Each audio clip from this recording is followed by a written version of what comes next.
ബംഗ്ലാദേശ് വീണ്ടും കിടുങ്ങുകയാണ്. അരക്കൻ ആർമി എന്ന് പറയുന്ന സൈന്യം ബംഗ്ലാദേശിനെ വീണ്ടും വിറപ്പിച്ചുകൊണ്ടിരിക്കുകയാണ്. നേരത്തെ നമ്മൾ കേട്ടതാണ് ബംഗ്ലാദേശിനെ അരക്കൻ സൈന്യം, മ്യാൻമറിലെ അരക്കൻ സൈന്യം ആക്രമിച്ചു എന്ന് പറയുന്ന വാർത്ത. ഈ അരക്കൻ സൈന്യം ബംഗ്ലാദേശിനെ ആക്രമിക്കാനുള്ള സാഹചര്യവും ഞങ്ങൾ ചർച്ച ചെയ്തതാണ്. ഇപ്പോഴിതാ അരക്കൻ സൈന്യം ബംഗ്ലാദേശിന് കൃത്യമായ ഒരു താക്കീത് കൊടുത്തിരിക്കുകയാണ്. ആ താക്കീത് ബംഗ്ലാദേശിന്റെ അരക്കൻ സൈന്യം പറഞ്ഞിരിക്കുന്നത് ജിഹാദി ഗ്രൂപ്പുകൾ, അതായത് ബംഗ്ലാദേശിലെ ജിഹാദി ഗ്രൂപ്പുകൾ, ജമാഅത്തെ ഇസ്ലാമി ആയിരിക്കണം അരക്കൻ സൈന്യം ഉന്നം വയ്ക്കുന്നത്. ഈ ജിഹാദി ഗ്രൂപ്പുകൾ ഹിന്ദുക്കളെയും ബുദ്ധിസ്റ്റുകളെയും അവിടെ കൊന്നൊടുക്കുന്നത് ഞങ്ങൾ നോക്കി നിൽക്കില്ല എന്നാണ് അരക്കൻ സൈന്യം പറഞ്ഞിരിക്കുന്നത്. മുഹമ്മദ് യൂനിസ് ഇത് വലിയ രീതിയിലുള്ള പ്രതിസന്ധിയിലായി ഈ ഒരു പ്രസ്താവന വന്ന ശേഷം അരക്കൻ ആർമി പറഞ്ഞിരിക്കുന്ന വേറൊരു കാര്യം, ബംഗ്ലാദേശിലെ സ്ഥിതിഗതികൾ ഞങ്ങൾ ശക്തമായി നിരീക്ഷിച്ച് വരികയാണ് എന്നുള്ളതാണ്. അതിനെ നമുക്ക് വേണമെങ്കിൽ ഇങ്ങനെ വ്യാഖ്യാനിക്കാം: ഇനിയും നിങ്ങൾ ഈ നിലപാടുമായി മുന്നോട്ട് പോയി കഴിഞ്ഞാൽ ഞങ്ങൾ എന്തിനും മടിക്കില്ല എന്നുള്ളൊരു താക്കീതാണോ അരക്കൻ സൈന്യം അവിടെ കൊടുത്തിരിക്കുന്നത് എന്നുള്ള ആ ഒരു രീതിയിലും നമുക്കതിനെ വ്യാഖ്യാനിക്കാവുന്നതാണ്. എന്തായാലും അവിടെ നിന്നും ബംഗ്ലാദേശിൽ നിന്നും പുറത്തു വരുന്ന വേറൊരു സുപ്രധാനമായിട്ടുള്ള വാർത്ത ഇതാണ്: ഈ മ്യാൻമറിൽ ജുണ്ട സൈനിക ഗവൺമെന്റും അരക്കൻ ആർമിയും തമ്മിൽ എപ്പോഴും സംഘർഷമാണ്. മ്യാൻമറിലാണ് റോഹിംഗ്യൻ അഭയാർത്ഥികളുടെ ഏറ്റവും വലിയ പ്രശ്നമുള്ളത്, ശല്യമുള്ളത്. ഈ റോഹിംഗ്യൻ അഭയാർത്ഥികളിൽ 60,000 അഭയാർത്ഥികളെ ബംഗ്ലാദേശിലേക്ക് കടത്തിവിടാൻ ഒരുങ്ങുകയാണ് ഇപ്പോൾ മ്യാൻമർ. ഇത് ബംഗ്ലാദേശിന് വലിയ തലവേദനയാകും എന്നുള്ള കാര്യത്തിൽ തർക്കമില്ല. നിലവിൽ ബംഗ്ലാദേശ് വലിയ പ്രതിസന്ധിയിലാണ് എന്ന് നമുക്കെല്ലാവർക്കും അറിയാം. ഇൻഫ്ലേഷൻ കാരണം വലിയ രീതിയിലുള്ള സാമ്പത്തിക പ്രതിസന്ധി, കറണ്ടില്ല, വെള്ളമില്ല, ഭക്ഷണമില്ല, അങ്ങനെയുള്ള സാഹചര്യം. വ്യവസായങ്ങൾ മുഴുവൻ തകർന്നടിഞ്ഞു. യൂനിസിന്റെ കസേരയാണെങ്കിൽ ഒരു കയ്യാലപ്പുറത്തെ തേങ്ങ പോലെ ഇരിക്കുകയാണ്. ആ സാഹചര്യത്തിലാണ് 60,000 റോഹിംഗ്യൻ അഭയാർത്ഥികൾ പോലും. സ്വാഭാവികമായിട്ടും ബംഗ്ലാദേശിന് ഇത് വലിയ തലവേദനയാണ്. നമുക്കറിയാം, ഈ അരക്കൻ ആർമി ഷെയ്ഖ് ഹസീന ഇരിക്കുന്ന കാലത്ത് റോഹിംഗ്യൻ മുസ്ലിംസിനെ തീർക്കാനായി അല്ലെങ്കിൽ അവരെ കൈകാര്യം ചെയ്യാനായി ഷെയ്ഖ് ഹസീനയുമായി ബന്ധപ്പെട്ട് ബംഗ്ലാദേശുമായി ഒരു ടൈഅപ്പിലൊക്കെ എത്തിയിരുന്നു. ആ ഒരു സാഹചര്യത്തിലാണ് അരക്കൻ ആർമിയും ബംഗ്ലാദേശും സമരപ്പെട്ട് മുന്നോട്ട് പോകുന്ന കാഴ്ച നമുക്ക് കാണാനായിട്ട് സാധിച്ചത്. എന്നാൽ ഇപ്പോൾ റോഹിംഗ്യൻ അഭയാർത്ഥികളെ പൂർണ്ണമായും ബംഗ്ലാദേശിലേക്ക് ഒരു 60,000 പേരെ കടത്തിവിടാൻ ഒരുങ്ങുകയാണ് ഈ ജുണ്ട സൈനിക ഗവൺമെന്റും അരക്കൻ ആർമിയും. അതിന് അവർ പറയുന്ന ഒരു വിശദീകരണം എന്ന് പറയുന്നത്, ഇവിടെ ആഭ്യന്തര കലാപം നടക്കുകയാണ്. അതായത് ജുണ്ട സൈനിക ഗവൺമെന്റും അരക്കൻ ആർമിയും തമ്മിൽ എപ്പോഴും ഒരു യുദ്ധത്തിന്റെ വക്കിലാണ്, ഒരു സംഘർഷത്തിന്റെ വക്കിലാണ്.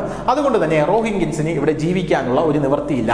അതുകൊണ്ട് നിങ്ങൾ തന്നെ അങ്ങോട്ടേക്ക് പൊക്കോളൂ എന്ന് പറഞ്ഞ് റോഹിംഗ്യൻസിനെ ഇളക്കി ബംഗ്ലാദേശിൽ വിടുകയാണ് എന്നാണ് ബംഗ്ലാദേശിലെ പല വൃത്തങ്ങളും സൂചിപ്പിക്കുന്നത്. എന്നാൽ റോഹിംഗ്യൻസ് അവിടെ നിന്നും അകത്തേക്ക് വരുമ്പോഴുള്ള വേറൊരു സവിശേഷമായ വാർത്ത എന്ന് പറയുന്നത്, ഈ അതിർത്തിയിൽ റോഹിംഗ്യൻസിന്റെ കയ്യിൽ നിന്നും കാശ് മേടിച്ച് ബംഗ്ലാദേശിലേക്ക് കടത്തിവിടുന്ന പല സാഹചര്യവും ഉണ്ട് എന്നുള്ളതാണ്. ഇതും യൂനിസിനെ കൊണ്ട് തടയാനായി സാധിക്കുന്നില്ല. അരക്കൻ ആർമിയുടെ വേറൊരു തന്ത്രമാണോ ഇത് എന്നാണ് ബംഗ്ലാദേശ് സ്വാഭാവികമായിട്ടും സംശയിക്കുന്നത്. റോഹിംഗ്യൻസ് അകത്തേക്ക് കയറി വന്നു കഴിഞ്ഞാൽ അവരുണ്ടാക്കുന്ന ശല്യം എന്ന് പറയുന്നത് ബംഗ്ലാദേശിനെ താങ്ങാവുന്നതിനും അപ്പുറമായിരിക്കും. റോഹിംഗ്യൻസിന് എന്നാൽ മ്യാൻമറിൽ നിൽക്കാൻ കഴിയാത്ത ഒരു സാഹചര്യമാണ് ഉള്ളത്.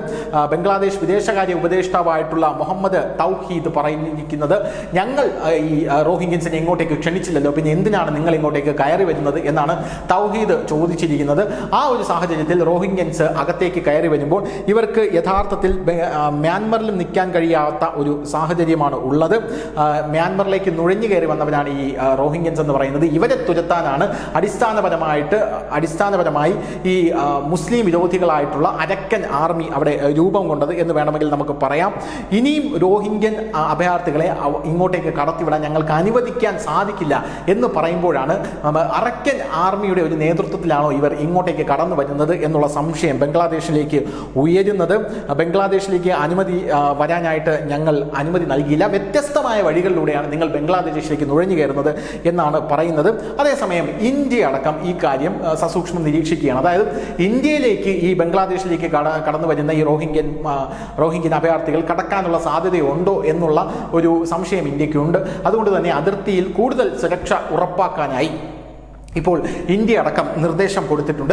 ഒരു റോഹിംഗ്യൻ അഭയാർത്ഥി പോലും ഇന്ത്യയിലേക്ക് നുഴഞ്ഞു കയറാനുള്ള സാഹചര്യം ഉണ്ടാകരുത് എന്നാണ് ഇന്ത്യ പറഞ്ഞത്. നമുക്കറിയാം, കഴിഞ്ഞ ദിവസം കാഞ്ഞങ്ങാട് നിന്ന് ബംഗ്ലാദേശ് ഭീകരനെ അടക്കം അസം പോലീസ് പിടിച്ച ഒരു സാഹചര്യം ഉണ്ടായിരുന്നു.